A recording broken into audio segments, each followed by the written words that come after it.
Hi friends, welcome to Viji boutique. நாம் இப்போ எதை பற்றி பார்க்க போகிறோன்னு தமிழ்லேயே பார்த்துட்டு வந்திருப்பீங்க. நாம் இப்போ சுறுசுறுப்பாக எப்படி ஸ்டிச் பண்ணுறது, அது நமக்கு எந்த அளவுக்கு நீங்கள் சுறுசுறுப்பாக இருக்கீங்களோ அதன் வழியாக தான் நமக்கு ஒரு நாளைக்கு எவ்வளோ வருமானம் நம்மளால் சம்பாதிக்க முடியும் அப்படின்றதுமே பார்க்கலாம். எத்தனை பேர் பெண்டிங் ப்ளவுஸ் வச்சுருக்கீங்க, அதை ஃபினிஷ் பண்ணுறதுக்கு என்னென்ன ஐடியா வச்சுருக்கீங்க அப்படின்றதுமே பார்க்கலாம். இப்போ தான் என்னோடய சேனலை ஃபஸ்ட் டைம் பார்க்குறீங்க அப்படின்னா என்னோடய சேனலை சப்ஸ்கிரைப் பண்ணிட்டு பாருங்கள். அப்போ நான் போடுற வீடியோலாம் உங்களுக்கு நோட்டிஃபிகேஷனாக வரும். வாங்க வீடியோக்குள்ளார போகலாம். என்னென்னா, எப்படி நம்ம சுறுசுறுப்பாக இருக்கணும் அப்படின்னா, காலையில் எந்திரிச்சதும் நம்ம ஒரு சுறுசுறுப்பாக நமக்கு நம்மளுடைய இன்றைக்கி நீ டே இப்படி இருக்கணும் அப்படின்னு சொல்லிட்டு நேற்றுக்கு நைட்டுக்கே நீங்கள் பிளான் பண்ணி வச்சுருக்கீங்க அப்படின்னா, காலையில் எந்திரிக்கும் போதே உங்களுக்கு அந்த சுறுசுறுப்பு ஆட்டோமேட்டிக்காக வந்துடும். தூங்கி எந்திரிக்கும் போது ஐயோ இன்றைக்கி நம்ம இத்தனை பேருக்கு துணி கொடுக்க வேண்டியது இருக்குது அப்படின்னு சொல்லிட்டு நம்ம எந்திரிச்சிடுவோம் இல்லையா. நான் எந்திரிச்சிருக்கேன் அந்த போல் அலாரம் வச்சுட்டு ஒரு சில டைம் கட் பண்ணிட்டுலாம் படுத்துருக்கேன். அலாரத்தை ஆஃப் பண்ணி வச்சுட்டு படுத்துருக்கேன், உடம்பு டயர்டாக இருக்குது அப்படின்னு சொல்லிட்டு.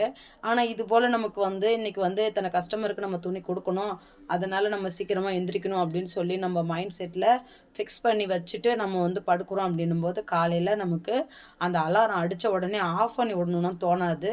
இன்னும் சொல்லப்போனால் நான் ஒரு சில டைமில் அந்த அலாரத்துக்கு முன்னாடியே எந்திரிச்செலாம் பார்த்துருக்கேன். நான் தூக்கமே வராது. ஏன்னா நாளைக்கு நம்ம இந்த கஸ்டமருக்கெலாம் கொடுக்க வேண்டியது இருக்குது அப்படின்னும் போது நம்மளால் அந்த ஒன் டேவில் நம்ம நினைக்கிற துணியை தைச்சி கொடுக்க முடியாது இல்லையா. அப்போ நம்ம கொஞ்சம் ஹார்ட் ஒர்க் பண்ணி தான் ஆகணும். அதை நம்ம என்ன பண்ணணும் அப்படின்னாக்கா, நைட்டு இந்த மாதிரி ஒரு 4 மணிக்கோ இல்லை ஒரு 5 மணிக்கோ அலாரத்தை வச்சுட்டு நம்ம அந்த அதிகாலை நமக்கு ஒரு 7, 8, 9 மணி வரைக்குமே நீங்கள் எவ்வளோ ஸ்டிச் பண்ண முடியுமோ ஸ்டிச் பண்ணிக்கலாம். அதுக்கப்புறம் நம்ம ரெகுலராக நம்ம செய்ய வேண்டிய வேலையை நம்ம செய்யலாம் இல்லையா.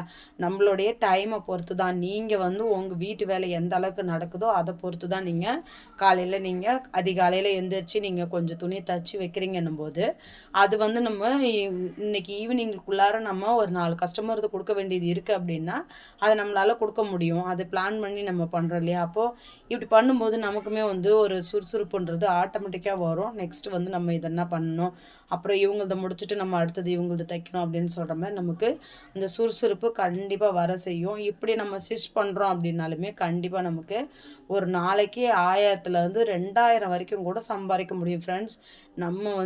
நம்ம எந்த அளவுக்கு ஒரு சுறுசுறுப்பாக தன்னம்பிக்கையோடு நம்மளால் முடியும் அப்படின்னு சொல்லிட்டு நம்ம ஒரு ஸ்டெப்பாக எடுத்து நம்ம வைக்கிறோமோ அதன் பிரகாரம் தான் நமக்கு எல்லாமே நமக்கு நடக்கும் இல்லையா. நீங்கள் ஒரு ஸ்டெப்பு எடுத்து வைக்காமையே நீங்கள் என்னாலாம் முடியாது, நான் உங்கள் 4 ப்ளவுஸ்லாம் இது 4 கஸ்டமருக்குலாம் நான் ப்ளவுஸ் கொடுக்கறதுக்கு ரொம்ப கஷ்டம், 2 கஸ்டமருக்கு வேணால் கொடுக்க முடியும் அப்படின்னு சொல்லிட்டு நீங்களே உங்களுக்குள்ளார நீங்களே என்ன பண்ணிடுறீங்க, என்னால் முடியாது அப்படின்னு சொல்லிட்டு நீங்களே அதை ஃபிக்ஸ் பண்ணிக்கிறீங்க. ஆனால் நம்மளால் முடியும்னு சொல்லிட்டு நீங்கள் நினச்சி பார்த்து செய்யும்போது தான் உங்களால் பாருங்கள், ஒரு 4 பேர்த்து கொடுக்க முடியல அப்படின்னாலுமே ஒரு 3 பேர்தாவது உங்களால் துணி கொடுக்க முடியும். அதுமாதிரி நீங்கள் ஹார்ட் ஒர்க் பண்ணும்போது தான் தெரியும் இல்லையா. நீங்கள் ஹார்ட் ஒர்க்கே பண்ணாமல் அது எப்படி நமக்கு கிடைக்கும். அது ஒன்றாச்சா. செகண்டு, பெண்டிங் ப்ளவுஸு நீங்கள் எத்தனை பேர் என்னென்ன பிளான் பண்ணி நீங்கள் முடிக்கிறீங்க அப்படின்றதுமே நீங்கள் சொல்லுங்கள். நம்ம இப்போது எனக்கு ரெகுலராக நமக்கு வர துணிங்களும் இருக்குது, ப்ளஸ் பெண்டிங் ப்ளவுஸுமே இருக்குது. நான் என்ன பண்ணுறதுன்னு எனக்கு ஒன்றுமே புரியல. நம்ம பெண்டிங் ப்ளவுஸில் போய் கையை வைக்கலான்னு போகும்போது தான் யாராச்சும் 2-3 கஸ்டமர் எனக்கு இன்றைக்கே வேணும், நான் நாளைக்கு ஊருக்கு போகிறேன் அப்படின்ட்டு ஏதாவது ஒரு ரீசன் சொல்லி நமக்கு அந்த ப்ளவுஸ்லாம் ஸ்டிச் பண்ணி கொடுங்க அப்படின்னு சொல்லிட்டு கேட்குறாங்க. சரி ஒன்று தானே அப்படின்னு பார்க்க போனால் அவங்க ஒன்று கொடுக்க போகிறது கிடையாது, ஒரு 4-5 ப்ளவுஸ் கொடுக்குறாங்க அப்படின்னும்போது அதை நம்ம ஸ்டிச் பண்ணுறதுக்கு அந்த 1 டே ஆகிடுது. அதை முடிச்சுட்டு நம்ம வேறு எதனா பண்ண வேண்டியது, இன்னும் அர்ஜென்ட் எதனா வரும், அதையுமே இப்படியே தான் போயிட்டுருக்கு. வெண்டிங் ப்ளவுஸில் கையை வைக்கிறதுக்கு போனாலுமே ஒரு நாளைக்கு நானும் நினைக்கிறேன் ஒரு நாளைக்கு ஒரு 4 ப்ளவுஸ் 5 ப்ளவுஸாவது ஸ்டிச் பண்ணணும் அப்படின்னு சொல்லிட்டு. ஆனால் என்னால் பெண்டிங் ப்ளவுஸ் ஒரு நாளைக்கு 2 ப்ளவுஸ் தான் ஸ்டிச் பண்ண முடியுது. நம்ம ஏற்கனவே நம்ம வாங்கி வச்சுருக்க துணியை நம்ம கையை வைக்கவே முடியல. இப்போ வர துணிங்க இருக்குது பார்த்தீங்களா, எல்லாமே அர்ஜென்ட்டுன்னு சொல்லி கொடுக்கும்போது நம்ம என்ன பண்ண முடியும். அதுபோல் தான் என்னுடைய வேலை போயிட்டுருக்கு. நீங்களாம் எத்தனை பேர் இந்த வீடியோ பார்க்குற நீங்கள் பெண்டிங் ப்ளவுஸ் வச்சுருக்கீங்க, அதை நீங்கள் என்னென்ன பிளான் பண்ணி வச்சுருக்கீங்க, அதை எப்படி நம்ம சரி பண்ணி நம்ம தீபாவளிக்குள்ளார அதை முடித்து எடுத்து வைக்கணும் அப்படின்னு சொல்லிட்டு பிளான் பண்ணியிருக்கீங்க அப்படின்ட்டு நீங்கள் கமெண்ட் பண்ணுங்கள். நிறைய பேருக்கு எனக்கு பெண்டிங் ப்ளவுஸில் நான் லைனிங் கிடையாது, நானே தான் எடுத்து போட்டு ஸ்டிச் பண்ண வேண்டியதாக இருக்கிறதுனால நம்ம கை காசு போட்டு நம்ம வாங்கி அதை ஸ்டிச் பண்ணி எடுத்து வைக்கிறோம். எனக்கு என்னுடைய கஸ்டமரை பொறுத்த வரைக்கும் ஒரு சில கஸ்டமர்லாம் நம்ம முடிச்சிட்டோம் அப்படின்னாக்கா அவங்க வந்து காசு எடுத்துகிட்டு வந்து கொடுத்துட்டு வாங்கிடுவாங்க. ஒரு சில கஸ்டமர்லாம் என்ன பண்ணுவாங்க அப்படின்னா முடிச்சுட்டு நான் கால் பண்ணவே மாட்டேன். ஏன்னா அவங்கக்கிட்ட நம்ம போயிட்டு முடிச்சுட்டோங்க்கா வந்து வாங்கிக்கோங்க அப்படின்னு சொல்லும்போது என்ன சொல்கிறாங்கன்னா, அதை நான் வந்து நிறைய வாட்டி அனுபவிச்சிட்டேன். அதனால தான் வந்து சொல்கிறது கிடையாது. அவங்களா வருவாங்க. அவங்க துணி நம்மக்கிட்ட இருக்குது. அதனால் வந்து அவங்க கண்டிப்பாக ஒரு நாள் வருவாங்க. அப்போ பார்த்துக்கலாம் அப்படின்ற மாதிரி சொல்லிடுறது. அது என்ன பண்ணிட்டேன் அப்படின்னா, நம்ம எப்படின்னா முடிச்சு வச்சுட்டு கால் பண்ணி சொல்லும்போது அவங்க என்ன பண்ணிட்டாங்க, வந்துட்டாங்க. வாங்கிறதுக்கு வந்துட்டாங்க. ஈவினிங்கே நான் காலைல கால் பண்ணி சொல்லியிருந்தேன். ஈவினிங்கே வந்துட்டாங்க. அப்போது நான் வந்து என்ன பண்ணேன், கணக்கு எல்லாத்தையுமே எழுதி இவ்வளோ ஆகுது அப்படின்ட்டு சொன்னேன். துணி அவங்க கையில் கொடுத்துட்டேன். கணக்கு இவ்வளோ ஆகுது அப்படின்னு சொல்லும்போது அவங்க என்ன பண்ணிட்டாங்கன்னா, என்கிட்ட இப்போதைக்கு காசு இல்லை, எங்கள் வீட்டுக்காரர் சம்பளம் வாங்கிட்டு வந்தால் தான் காசு, எனக்கு வந்து இன்னும் 2-3 நாள் ஆகும் சம்பளம் வர்றதுக்கு அப்படின்ட்டு, நீ வந்து ஃபோன் அடிச்சிடலப்பா அதனால் நான் வந்து வந்துட்டேன், இல்லைன்னா நான் எங்கள் வீட்டுக்கார் சம்பளம் வாங்கின உடனே தான் வரலான்னு பார்த்தேன் அப்படின்ட்டு சொல்லிவிட்டு துணியை வாங்கிட்டு போயிட்டாங்க. து துணியை வாங்கிட்டு போய்ட்டும் எனக்கு வந்து அந்த 2-3 நாளில் சம்பளம் வந்துடும்னு சொன்னாங்க பார்த்தீங்களா, அதையுமே வந்து காசும் கொடுத்துட்டும் போகலை. இன்ன வரைக்குமே வந்து அந்த மாதிரிலாம் நான் வந்து அனுபவிச்சுட்டு தான் இருக்கேன். அந்த மாதிரி கஸ்டமர்லாம் எனக்கு இருக்க செய்கிறாங்கன்றதுனால நான் என்ன பண்ணிடுறேன் அப்படின்னா, அந்த மாதிரி கஸ்டமர் துணிலாம் இருக்கும்போது நான் முடிச்சுட்டேன் அப்படின்னா நான் வந்து கால் பண்ணி சொல்லவே மாட்டேன். முடிச்சு மட்டும் எடுத்து வச்சுருவேன். கவர் பண்ணி அவங்க ரேட்டு எவ்வளோ வருது அப்படின்னு சொல்லிட்டு நோட்டில் எழுதி வச்சுட்டு அவங்கள்ட்ட தனியாக எடுத்து வச்சுருவேன். அவங்க வந்து கேட்கும்போது நம்ம அப்படியே எடுத்து கொடுத்துக்கலாம் அப்படின்ற மாதிரி. இது மாதிரிலாம் நான் வந்து நிறைய கஸ்டமர் இருக்காங்க. பாதி கஸ்டமர் வந்து துணி கொடுத்த உடனேவும் காசு கொடுக்குறவங்களும் இருக்காங்க. நான் வந்து அந்த அந்த இது வந்து நான் ஃபாலோ பண்ணுறது கிடையாது. எதனால் அப்படின்னாக்கா, எனக்கு வந்து துணி கொடுக்கும்போது காசு வாங்குறது தான் எனக்கு பிடிக்கும். நம்ம கையில் இந்த கையில் துணியை கொடுக்குறோம், அந்த உடனேவே காசு கொடுத்துட்றாங்க இல்லையா, அதனால தான் வந்து நான் அந்த மெத்தட் தான் எனக்கு வந்து ரொம்பவும் பிடிக்குன்றதுனால நான் அப்படி தான் செய்வேன். துணியை வந்து அவங்கக்கிட்ட கொடுத்துட்டு காசை வாங்கிக்குவேன். அது வந்து நமக்கு வந்து ஒரு திருப்திகரமாக இருக்குது. நம்ம முன்னாடியே காசு வாங்கிட்டேன் அப்படின்னும்போது அது எனக்கு செட் ஆகலை. அதனால் நான் இப்படி தான் ஃபாலோ பண்ணிகிட்டு இருக்கேன். நீங்கள்லாம் இந்த வீடியோ பார்க்குற நீங்கள்லாம் என்ன பிளானில் வந்து நீங்கள் இது போல் செய்கிறீங்க அப்படின்ட்டுமே எனக்கு நீங்கள் கமெண்ட் பண்ணுங்கள்.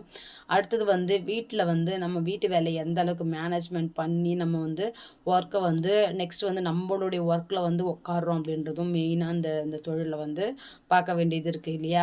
நம்ம வந்து எந்த அளவுக்கு நம்ம வீட்டு வேலையை முடிக்கிறோமோ அந்த அளவுக்கு நமக்கு ஒர்க்கு வந்து எவ்வளோக்கு எவ்வளோ சீக்கிரமாக முடியுமோ அப்படின்றது நம்ம கையில் தான் இருக்குது. நீங்கள் வீட்டு வேலை இருக்குன்னு இப்படியே இருந்துகிட்டே இருந்தீங்கன்னா ஒன்றுமே நமக்கு நம்மளுடைய வேலை அப்படியே தான் இருந்துக்கிட்டே இருக்கும் இல்லையா. முடிஞ்ச வரைக்கும் சீக்கிரமாகவே வீட்டு வேலையை முடிச்சுட்டு வந்து மிஷினில் உட்காரத்துக்கு அதிகபட்சம் உங்களுக்கு வந்து ஒரு 11 மணிக்குள்ளார வந்து மிஷினில் உட்கார மாதிரி நீங்கள் டைமை வந்து பிக்கப் பண்ணிக்கோங்க. அது வந்து உங்களுக்கு ரொம்பவும் வந்து ஒரு நாளைக்கு ஒரு 1000 ரூபாயிலேருந்து இல்லை ஒரு 1500 2000 இதுக்குள்ளார நீங்கள் சம்பாதிக்கிறதுக்கு நிறைய வாய்ப்பு இருக்குது. அதனால தான் சொல்கிறேன். நான் வந்து இன்றைக்கி வந்து புரட்டாசி முதல் சனிக்கிழமை, அதனால் வந்து காலையிலேருந்தே எனக்கு வீட்டில் வந்து கொஞ்சம் ஒர்க்கு இருந்துச்சு. நம்மளால் என்ன தான் நம்ம சீக்கிரமாக முடிக்க முடியும் அப்படின்னு நினச்சாலுமே இன்றைக்கி வந்து என்னால் நம்ம நினச்சதை வந்து அந்த டைமிங் வந்து முடிக்க முடியல. ஏன்னா இன்றைக்கி வந்து வெரைட்டியாக பெருமாளுக்கு வந்து செய்ய வேண்டியது இருக்குது இல்லையா. சாம்பார் செஞ்சோம், அப்புறம் வந்து வடை பாயசம் செஞ்சோம், அப்புறம் வந்து இந்த சாதம் 3 விதமான சாதத்தை செஞ்சு வச்சுட்டு படைச்சிருக்கோம். அதனால தான் வந்து இன்றைக்கி கொஞ்சம் ஒர்க்கு வந்து கிச்சன்லேயே எனக்கு அவ்வளோ டைம் ஆகிடுச்சு. அதுக்கப்புறம் வீட்லேயுமே கொஞ்சம் கிளீனிங் ஒர்க்லாம் முடிச்சுட்டு சாமி படைச்சிட்டு நான் சாப்பிட்றதுக்கு எனக்கு மணி 1 மணி ஆகிடுச்சு. அதுக்கப்புறம் தான் நான் வீடியோவை எடுத்து உங்களுக்கு வீடியோ ஏற்கனவே எடுத்து வச்சுருந்ததை நான் இப்போ பேசி உங்களுக்கு நான் இப்போ வீடியோ போட்டுட்ருக்கேன். இன்னைய ஒர்க் எனக்கு இப்படி தான் போயிட்டுருக்கு. ஆனால் இன்றைக்கி நான் வந்து ஒரு 4 செட்டு சுடிதார் தைக்க வேண்டியது இருக்குது. 2 செட்டு சுடிதார் சாதா சுடிதார், 2 செட்டு சுடிதார் லைனிங் சுடிதார். அது இன்றைக்கே நான் வந்து டெலிவரி பண்ண வேண்டியது இருக்குது. இன்றைக்கி நான் எப்படி நான் முடிக்கிறேன் அப்படின்ட்டு தான் இன்னையான என்னுடைய சேலஞ்சு. அதை நான் எந்த அளவுக்கு வந்து சரி பண்ணி அதை முடிச்சுட்டு நான் வந்து நெக்ஸ்ட்டு வேலையை பார்க்க முடியும் அப்படின்றதையுமே நம்ம பார்க்க வேண்டியது இருக்குது. இதுக்கு நடுவில் ஒரு சாதா ப்ளவுஸ் ஒன்று அர்ஜென்ட்டு ஈவினிங் வர சொல்லிட்டேன். அதையுமே நான் ஸ்டிச் பண்ண வேண்டியது இருக்குது. இப்போ நான் வந்து மிஷினில் உட்காந்துருக்கிற டைம் வந்து எப்படியா இருந்தாலும் ஒரு 2 மணி ஆகிடும். இதுக்கப்புறம் தான் நம்ம வந்து ஸ்டார்ட் பண்ணி அதை தைக்க போகிறோம். இந்த வீடியோ உங்களுக்கு பிடிச்சிருக்கு அப்படின்னா மறக்காமல் வந்து லைக் பண்ணிவிட்டு பாருங்கள். அப்புறம் இதில் உள்ள உங்களுக்கு சொன்னது எல்லாமே எதனா ஒரு கருத்து இருக்குது அப்படின்னா நீங்கள் வந்து அதில் வந்து ஒரு கமெண்ட் பண்ணுங்கள். அதன் மூலிமா நமக்கு வந்து எதனா சேஞ்சஸ் பண்ண வேண்டியது இருக்குது அப்படின்னா நானுமே வந்து அதை மாற்றிக்கிறேன். இப்போ வந்து நம்ம சாமி படைச்சோம் இல்லையா, அதையுமே வந்து ஒரு பிக் எடுத்து நான் உங்களுக்கு போட்டிருக்கேன். என்னுடைய பூஜை ரூமு இப்படி தான் இருக்கும். உங்களுக்கு பிடிச்சிருக்கு அப்படின்னா எனக்கு நீங்கள் கமெண்டில் தெரிவிங்க. நான் வந்து படைச்சது தான், நான் வந்து பூஜை ரூமில் படைச்சது தான் வந்து ஒரு பிக் எடுத்து உங்களுக்கோசமே போட்டிருக்கேன். இந்த வீடியோ பிடிச்சிருக்குன்னா லைக் பண்ணுங்கள். Bye friends.